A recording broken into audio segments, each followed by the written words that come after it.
আজকে মাননীয় প্রধানমন্ত্রী প্রথম মন্ত্রী পরিষদের সাথে একটা মত বিনিময় করেছেন এবং সবাইকে তিনি আহ্বান জানিয়েছেন যে যে নির্বাচনী অঙ্গীকার ইস্তেহার দেওয়া হয়েছে সেটা বাস্তবায়নে সবাইকে সর্বাত্মক ভূমিকা চেষ্টা করতে হবে।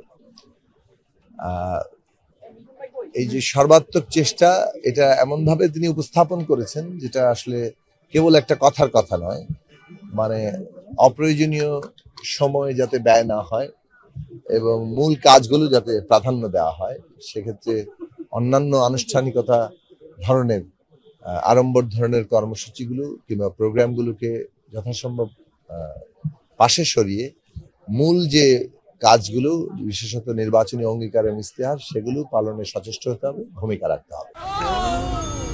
ডেন্টিস্টের পরামর্শ নাও নতুন কোলগেট অ্যাক্টিভ সল্ট। দুই হচ্ছে যে দুর্নীতির ব্যাপারে উনি খুব স্পষ্ট অবস্থান নিয়েছেন এবং তার গভর্নমেন্টের যে একটা ক্লিন গভর্নমেন্ট হিসেবে তিনি তার যে অবস্থানটা রাখতে চান সে ব্যাপারে সবাইকে সতর্ক করে দিয়েছেন যে কোনো মন্ত্রী কিংবা প্রতিমন্ত্রী কিংবা মন্ত্রী পরিষদের সদস্যদের কেউ যাতে ব্যবহার করে কোনোভাবেই একটা দুর্নীতির কোনো জায়গাতে যেতে না পারে, সেইটা খুবই কঠোরতার সাথে তার অবস্থানটা তিনি জানিয়েছেন। এবং মূলত আজকে যে বিষয়গুলো নিয়ে আলোচনা হয়েছে সে তার মধ্যে আশু যে আগামীকাল থেকে রমজান শুরু হচ্ছে সেখানে মানুষকে কিভাবে স্বস্তিতে রাখা যায়, দ্রব্যমূল্য থেকে শুরু করে মানুষের বিদ্যুতের চাহিদা, অন্যান্য সব দিক থেকে সবগুলো পরিবেশ যাতে ঠিক রাখা যায়, সেই বিষয়টা এখন সবারই প্রায়োরিটি, সবার অগ্রাধিকার এই জায়গায়।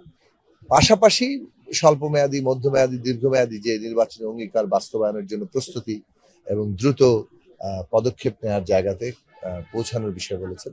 কিছু বিষয় যেমন নির্বাচনী অঙ্গীকারে ছিল কৃষি কার্ড, ফ্যামিলি কার্ড, সাথে ইমাম সাহেব সহ অন্যান্য ধর্মের পুরোহিতদেরকে বিশেষ ভাতা দেওয়া, সেটারও কিভাবে শুরু এই রোজার মধ্যে করা যায় সেই সব বিষয়গুলো নিয়েও তিনি আলাপ আলোচনা তুলেছেন এবং সবাই তার মতামত দিয়েছেন। এবং স্থানীয় নির্বাচনের বিষয় নিয়েও এখানে উঠেছে, কত দ্রুততম সময় স্থানীয় নির্বাচনের দিকে যাওয়া যায়। তো এই বিষয়গুলোতে খুব দ্রুতই হয়তো সিদ্ধান্ত আসবে। আর সরকারের দিক থেকে মাননীয় প্রধানমন্ত্রী 180 দিনের একটা কর্মসূচি পরিকল্পনা তুলে ধরবেন এবং সেইটা অনুযায়ী সরকারের আপনার মিনিস্ট্রি নিজস্ব যে মিনিস্ট্রি সেইখানে সেটা তো মূল মাদার মিনিস্ট্রি একটা, এই যে অর্থনৈতিক অবস্থা কর্মসংস্থান যেটার জন্য এটার একটা বড় ভূমিকা আছে। আমরা তো অর্থ এবং পরিকল্পনা আজকে অর্থ মন্ত্রণালয়ে আসলে আমরা প্রাথমিকভাবে পরিচিত হয়েছি সবার সাথে।